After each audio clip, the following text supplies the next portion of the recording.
Seringkali teman yang berbeda agama mengucapkan selamat ketika Idul Fitri. Bagaimana sikap kita untuk membalas hal seperti ini agar tidak dicap sebagai kelompok yang sempit dan fanatik buta? Sampaikan ke dia, brother, kau saudaraku satu bangsa dan setanah air. Aku tidak bisa mengucapkan selamat Natal, karena bagi kami Nabi Isa itu bukan Tuhan, dia adalah Nabi utusan Allah. Dan bagi kami dia tidak lahir tanggal 25 Desember. Kuharap kau tidak tersinggung dengan ini. Kalaupun kau tersinggung, ya nggak apa-apa. Saya punya sahabat tidak Islam, tapi saya sampai hari ini masih teman baik. Dan dia tidak tersinggung karena dia tahu keyakinan saya. Itulah makna persahabatan. Persahabatan itu seperti kepompong. Berawal dari ulat menjadi kupu-kupu. Persahabatan itu kan saling memahami, saling mengerti. Bukan kita mengorbankan akidah kita. Bukan berarti dia ucapkan Idul Fitri 1 Syawal, mohon maaf zahir dan batin, lalu kita balas dengan ucapan yang sama. Tapi di hari baik, di hari yang lain, saya tetap datang bersilaturahim. Saya tetap datang berkunjung ke rumahnya. Dia beri saya minuman kaleng. Dia tahu dalam akidah saya makan bekas makanan yang tidak halal tidak boleh.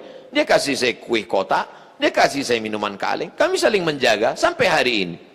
Bukan berarti saya tidak punya kawan beda agama. Semoga Ustadz selalu sehat, amin. Diberkahi, amin. Dirahmati, amin. Mohon motivasi, insya Allah. Pemuda yang berhijrah terkadang merasa putus asa karena selalu teringat dosa di masa lalu. Kalau kau masih ingat dosa, alhamdulillah. Yang khawatir justru kau nggak ingat dosa. Setelah hijrah kau merasa sudah menjadi penghuni surga, yang lain masuk neraka. Setelah hijrah, bapaknya masuk neraka, emaknya masuk neraka. Yang masuk surga cuma dia, istrinya sama gurunya. Di kaplingnya surga itu. Memang dia panitia akhirat.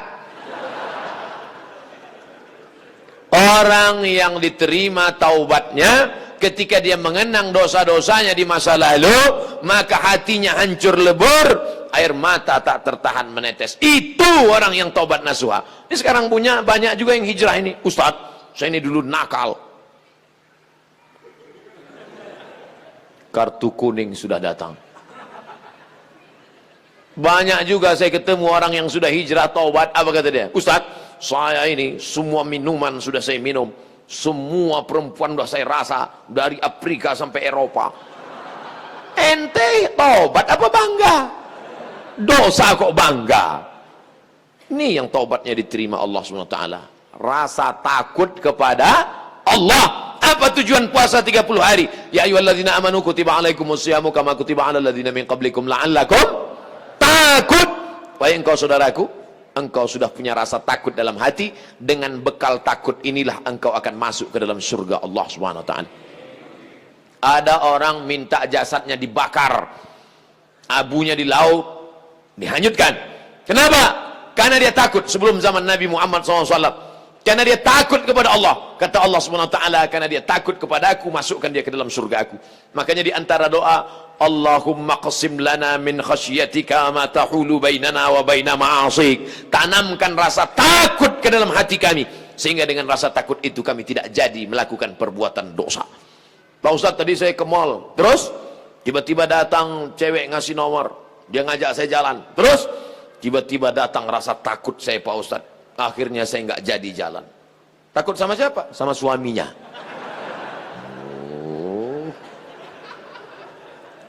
Untuk masyarakat Indonesia yang beragam, bagaimana model bertetangga yang diajarkan Islam dalam menghadapi perbedaan keyakinan dan latar belakang etnis?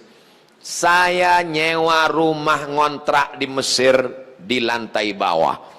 Di atas namanya Baba Yosef Hana. Baba Yosef Hana, agamanya Kristen Ortodok. Saya bertetangga 2 tahun, dari tahun 2000 sampai 2002. 2002 bulan November pulang. Suatu ketika kami datang mengadu ke Baba Yosef. Baba Yosef, kami tidak sanggup lagi bayar uang sewa rumah. Karena Baba Yosef mengatakan sewa rumah mesti saya naikkan. Karena saya kena kanker. Saratan bahasa Arabnya, saya kena kanker nak. Maka sewa rumah mau kami naikkan. Kalau Baba Yosef menaikkan sewa rumah, apa boleh buat? Kami pindah dari rumah ini, Baba Yosef. Kenapa? Karena kami juga lebih dahsyat kanker kantong kering. Tahun 98, 99, 2000 krisis moneter. Apa kata Bapak Yosef? Kalian jangan pindah, tetaplah di rumah ini. Setiap acara Pak Dubes datang, Bapak Yosef kami undang makan bersama. Dan dia juga tetap baik dengan kami. Kami tahu kami berbeda, maka mengucapkan tidak assalamualaikum, tapi kalau ketemu sabahal khair, selamat pagi, sabahan nur, selamat siang, masa al khair, selamat petang, selamat malam. Kami saling menjaga. Apakah karena berbeda lalu kemudian kami berkumpul bersama? Ini tuan rumah beda agama, mari kita siapkan pisau dapur, kita bunuh dia malam-malam. Wala ana abidum ma'abattum wala antum abiduna ma'abud lakum dinukum waliyadin. Kami tetap bisa bekerja sama. Di Indonesia, tetangga dekat rumah saya non muslim, kami bertetangga, tidak pernah konflik sampai hari ini. Mereka saya khawatir yang ribut-ribut di internet ini yang nggak bertetangga malah ribut. Manusia gagal paham. Kalau ada orang gagal paham, kita kasih paham, insya Allah dia paham. Yang jadi masalah ini, ada orang-orang yang cari makannya dari gagal paham. Kalau nggak gagal paham, nggak makan. Bahaya ini manusia. Mesti dibina. Kalau tidak bisa dibina, dibinasakan. Ustadz, ibu saya meninggal seminggu yang lalu. Ibu saya meninggal hari Jumat ini 11 Rajab setahun yang lalu. Sampai hari ini belum hilang sakitnya. Apalagi kalau seminggu yang lalu. Saya mohon doanya agar ibu saya ditempatkan di tempat terbaik di sisi Allah. Nanti di akhir majelis, bukan hanya ibu engkau saudaraku, ibu kita semua. Dulu, makin berjalan hari itu makin lama dia makin berkurang. Di antara yang menenangkan hati ini adalah banyak-banyak berkirim doa. Habis setiap salat, Allahumma firlaha warhamha wa'afiha wa'afu anha. Kalau kau sanggup baca sekhatam Quran, bacakan sekhatam.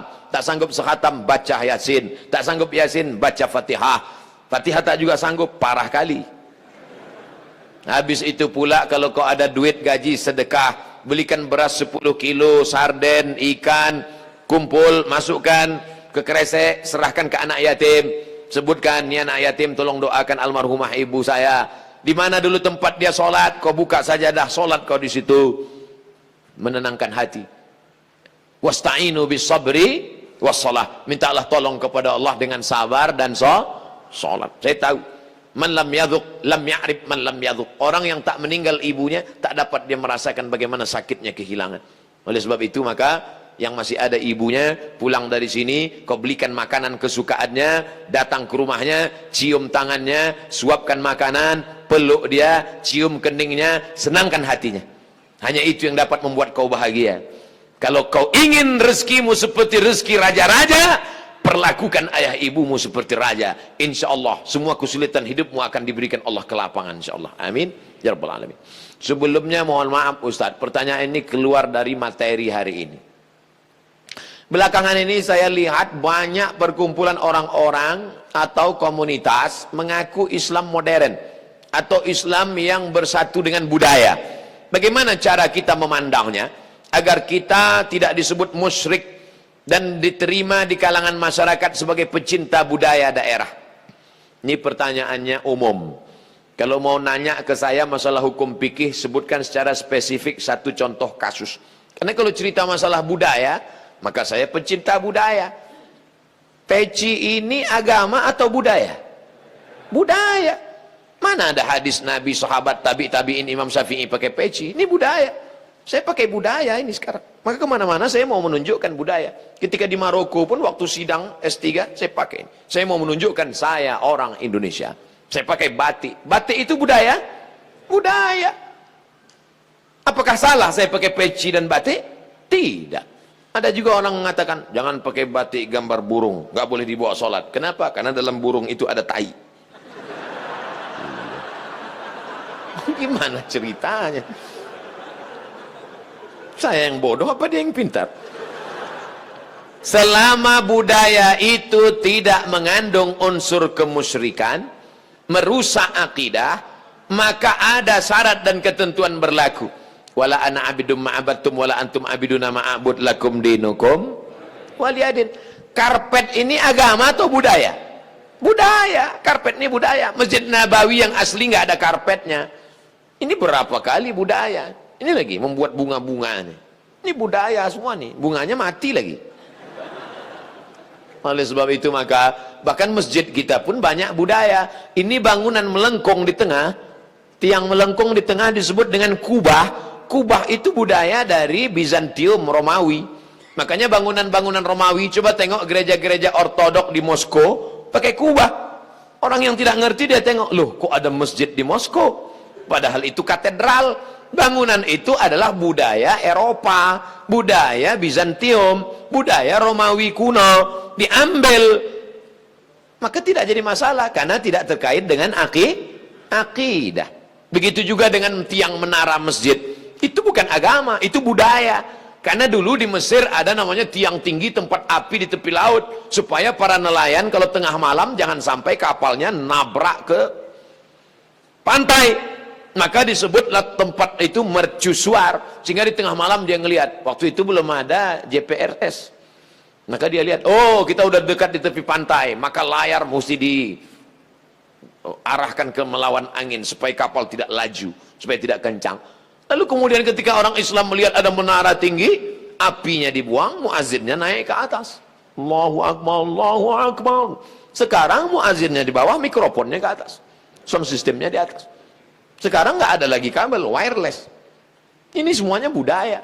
Selama budaya itu tidak merusak akidah, maka boleh. Yang nggak boleh itu budaya celana pendek. Kenapa? Karena melanggar syariat Islam. Nampak pangkal paha dan lutut, tidak sah salat.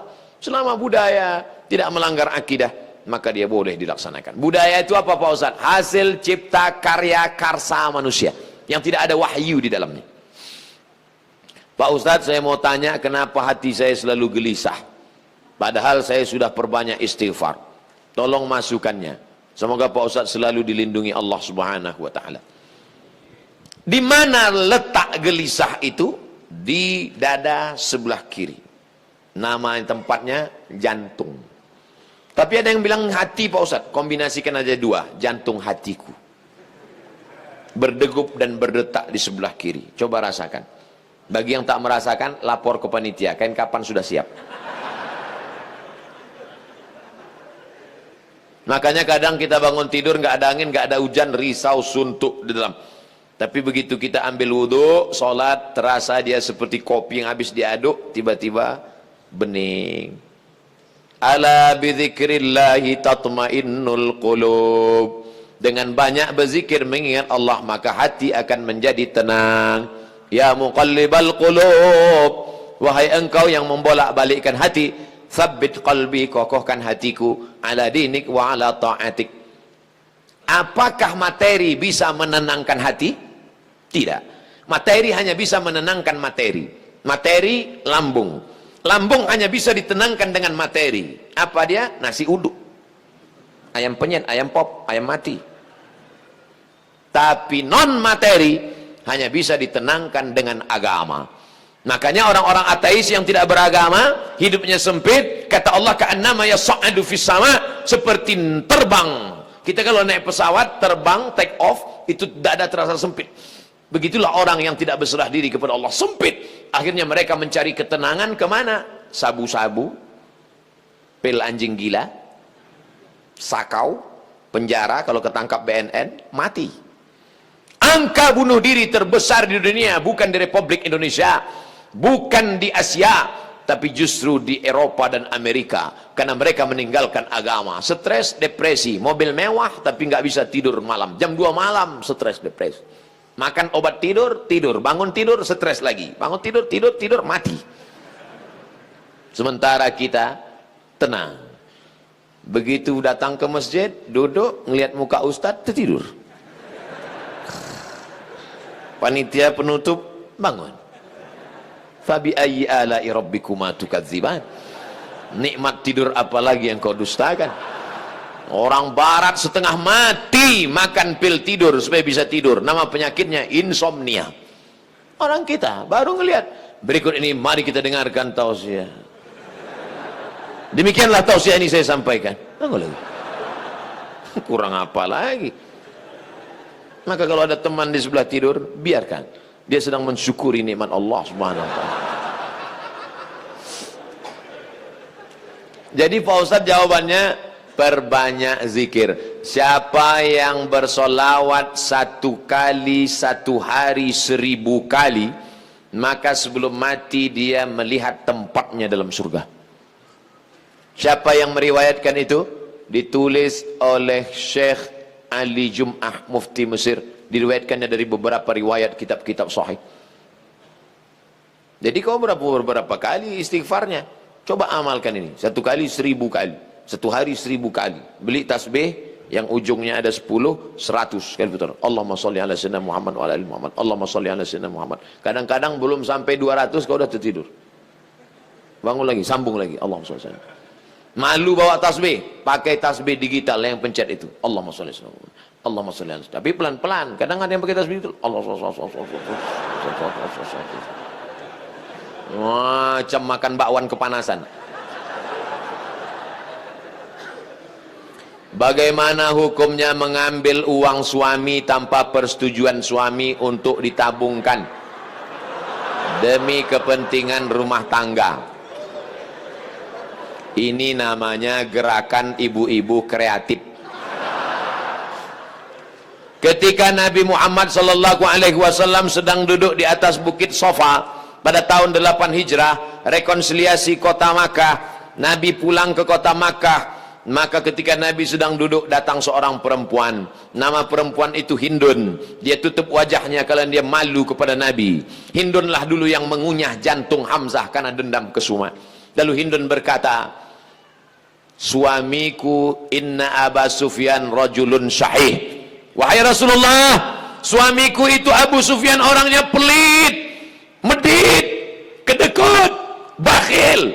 Apa lagi? Bapak ibu hafal seterusnya. Apa kata Nabi SAW? Ambillah uang dia selama untuk mencukupi kebutuhan engkau dan anak-anakmu. Ini kabar gembira bagi ibu-ibu sekalian.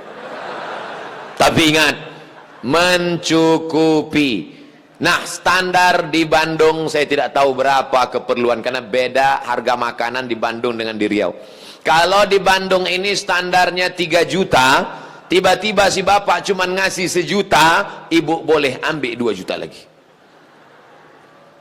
Sambutan yang luar biasa.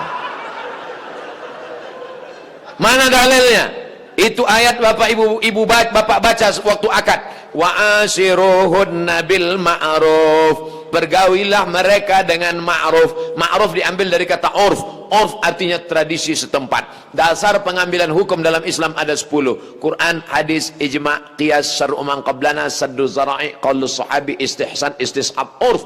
Urf artinya standar umum di kota Bandung berapa. Kalau umumnya di Bandung ini 5 juta, ternyata selama ini dia kasih 2, berarti ibu bisa ambil 3 menurut standar dan ketentuan berlaku. Tapi lebih dari ini tanggung dosanya, saya nggak ikut-ikutan. Saya nggak mau nanti terhalang masuk surga gara-gara ini. Abdul Somad masuk Jannatul Firdaus. Begitu udah mau masuk, datang bapak-bapak dari Bandung nuntut. Wah, saya nggak mau gara-gara ini. Di lingkungan tempat tinggal ada anak yatim. Kita insya Allah bersedekah. Tapi di saat ada keluarga yang sangat butuh bantuan, gimana Pak Ustadz? Wal jari dzil qurba wal jaril junubi. Ada tetangga tapi enggak kerabat, tapi ada tetangga dan ada hubungan kerabat keluarga, maka yang didahulukan adalah yang ada hubungan kerabat. Itu kaidahnya. Baik dalam hal membantu maupun dalam hal pergi kondangan. Undangan hari Ahad ada 5. Bagaimana kita menyusun skala prioritasnya?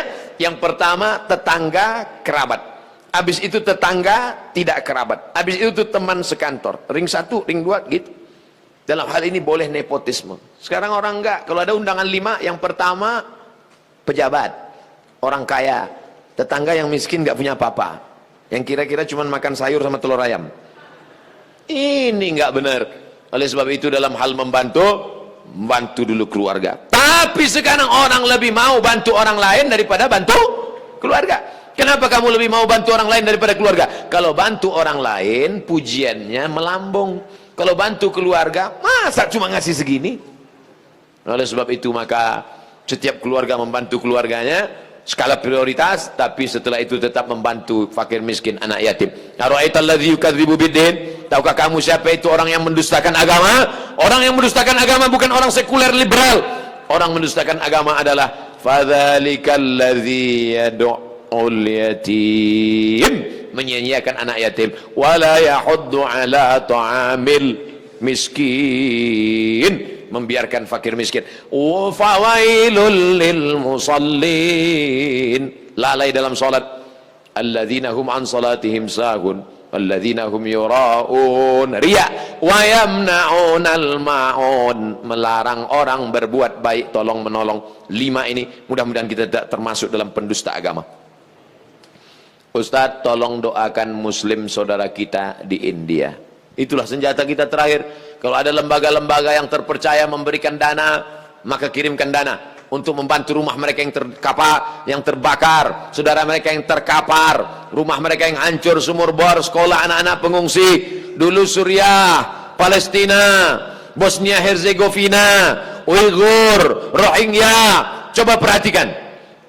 Palestina, Bosnia Herzegovina dibantai oleh Slobodan Milosevic, Ali Izzet Begovic, Hanbis presidennya, matang Uighur, datang Rohingya, sekarang India.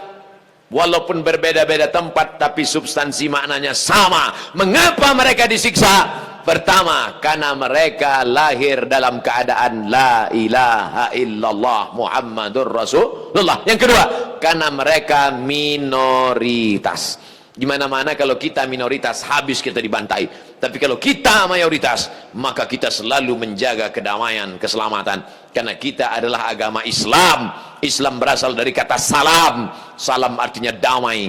Maka insya Allah, kalau kita menjadi mayoritas, maka saudara-saudara kita yang minoritas akan terjaga dalam kedamaian, insya Allah. Amin ya rabbal alamin. Ala hazihi niyah, untuk niat yang baik. Al-Fatihah. A'udzubillahi minasyaitonir rajim. Bismillahirrahmanirrahim. Alhamdulillahi rabbil alamin. Ar-Rahmanir Rahim, Maliki yaumiddin. Iyyaka na'budu wa iyyaka nasta'in. Ihdinas siratal mustaqim. Siratal ladzina an'amta 'alaihim ghairil maghdubi 'alaihim waladdallin. Amin. Allahumma ansur ikhwanana al-mustad'afina fi Palestin. Tolong saudara kami sedang teraniaya di Palestina, di Rohingya, di Uighur, yang terakhir di India. Ya Allah, qawi imanahum, kuatkan iman mereka, sahih ajsadahum, sehatkan badan mereka, waj'alhum minal mujahidina fi sabilik, jadikan mereka orang-orang mujahid di jalanmu ya Allah, waj'alhum minas syuhada al-maqbulin, jadikan mereka orang-orang yang mati syahid, diterima amalnya ya Allah. Allahumma dafa'an al-ghala wal waba wal fasha wal riba wal zina wal munkar. Selamatkan negeri kami dari segala malapetaka, bencana, riba, zina, narkoba, perbuatan keji dan munkar.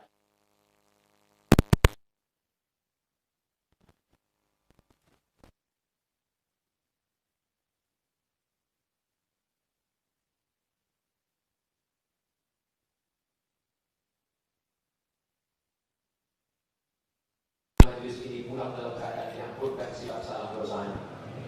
Allahumma ja'alna banana wa banatina min hafazil Qur'an wal hafizat. Jadikan anak-anak kami menjadi para penghafal Al-Qur'an. Minal mujahidina fi sabilik bi amwalihim wa anfusihim. Mereka menjadi pejuang menolong agamamu dengan harta dan nyawa mereka ya Allah. Allahumma ja'al akhir kalamina inda tiari ajalina. Jadikan akhir kalam kami ketika ajal kami tiba, saat malaikat maut mencabut nyawa. Ketika itu keluar dari mulut kami.